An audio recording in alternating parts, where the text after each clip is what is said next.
So to make sounds into music, there's two things you can do musically with any given sound. And one is you can change its pitch, make it higher or lower. And the other thing is you can change how loud or soft it is. And this is a really cool thing coming along in the 20th or now the 21st century, is that we're able to do that with things like pickups and microphones in ways that weren't available to people back in the day. And so we have this whole range of, they had to ignore a lot of sounds that maybe they liked, and what they had to do was get the most volume out of them, and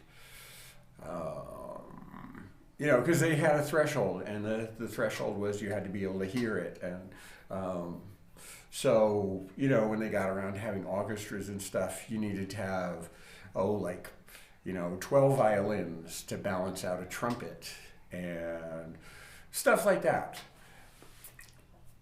And bass wasn't really thought about that much because bass is hard to hear. Bass is like it's there around you, but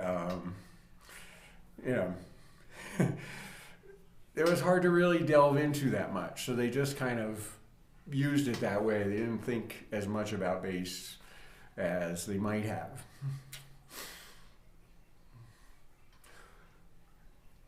Anyhow, what happened in Western music was it became sort of pitch obsessed because of the limited range of sounds they had at their disposal. They had a standard set of instruments that they could get to work at these volumes together. And if they needed more volume, they just got twice as many or 4 times as many or whatever.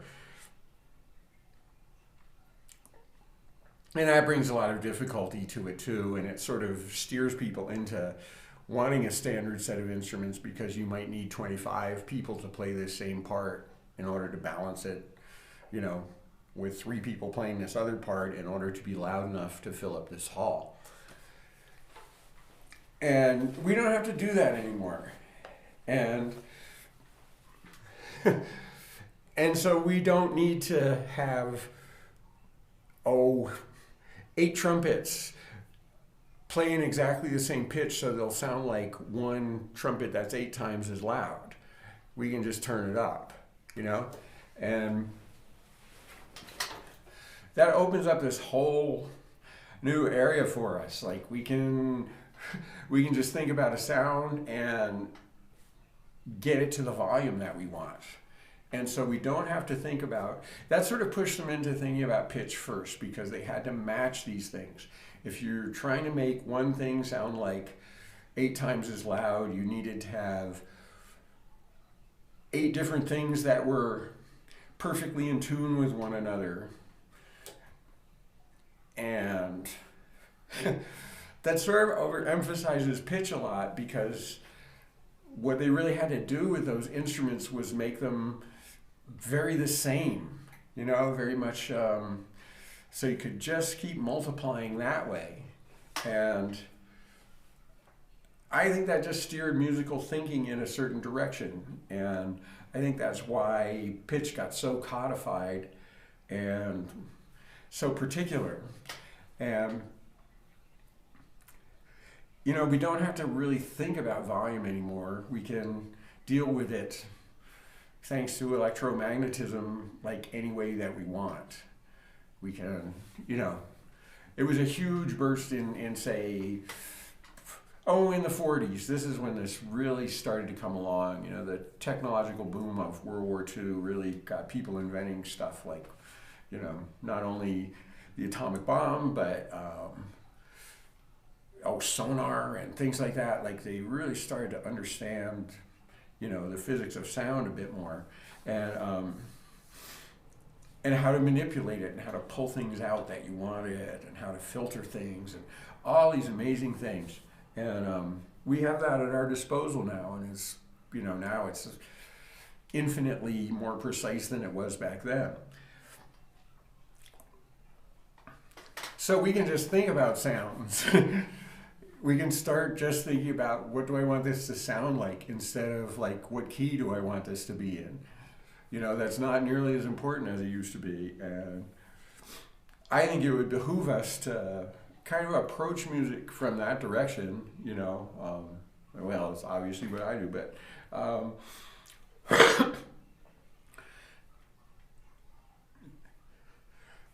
because this is this whole new richness of things that has opened up to us, that anything that we like the sound of and that we're interested in the sound of, we can make that musical because we can control its volume. Then the challenge to the maker of instruments is, well, what can we do about the pitch of it?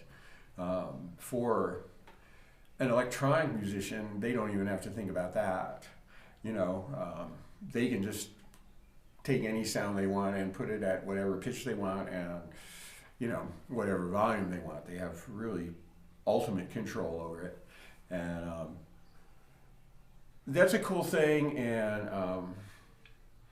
yeah, it's just a tangent, but I don't do that because I really like the physical act of playing. And I really like, when I make music, I'm standing up. And so sitting at a thing, doing that just, there's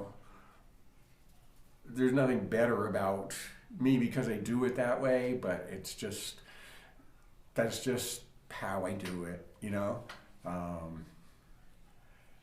even when even when I'm recording and mixing and stuff like that, I'm standing up and pushing faders around and tweaking knobs. I'm not like going into menus and, looking at screens. It's just how it appeals to me as being physically involved in it, like work, and I like that. I like the on my footness, on my feetness that gets involved in music. Anyhow,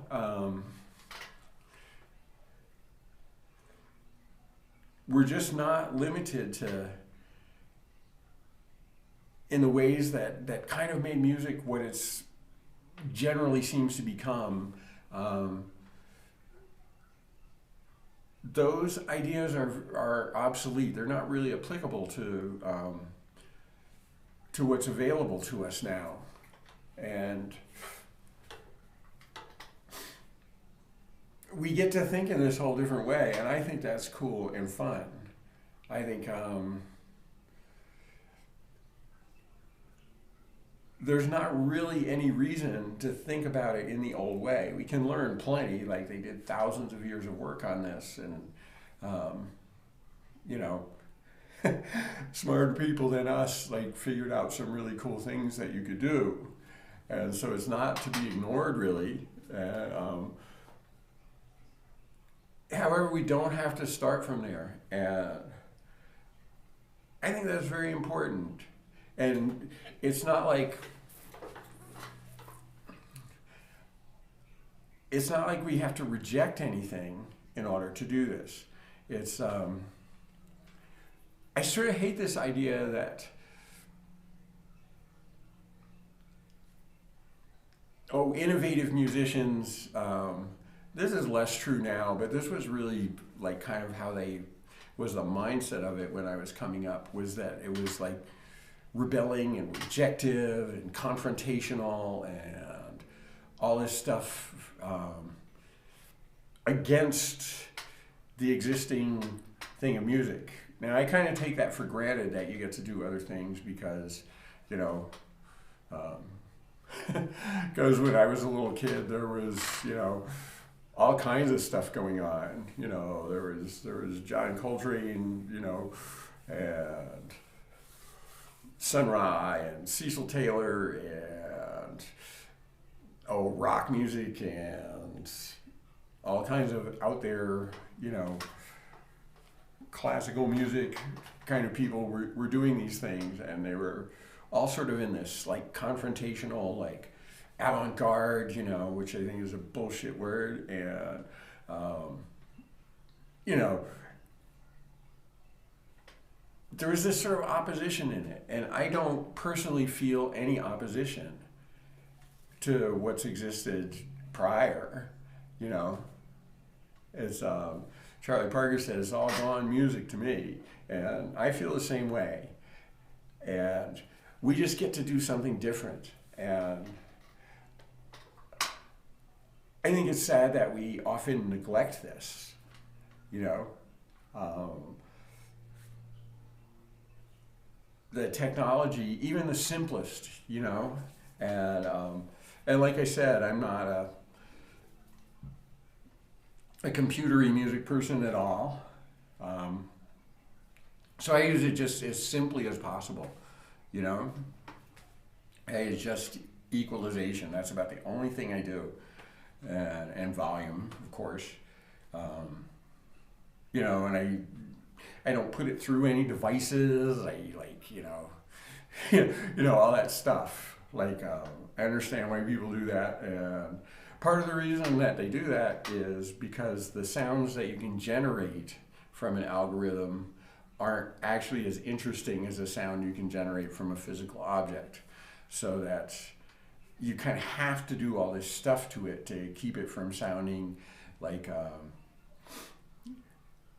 oh, I don't know, like if you listen to older synth music, it's like the sounds are really kind of boring in and of themselves. You know, they're like, you know, triangle waves or square waves or, you know, whatever, sine waves. So you have to kind of process them a lot to give them some sort of grit or dirt or whatever you want on them. Yeah, I'm just kind of rambling around here, aren't I? Anyhow, yeah. But the thing is that what do we really want from music? And that's to make collections of sounds that, you know, interest us or appeal to us or whatever in one way or another. And this allows us to change the question about, you know, classical pitch, you know, has a certain thing that they wanted from it and that they needed from it because they had to organize multiple instruments to do the same things. We get to ask now, what do we actually want from pitch?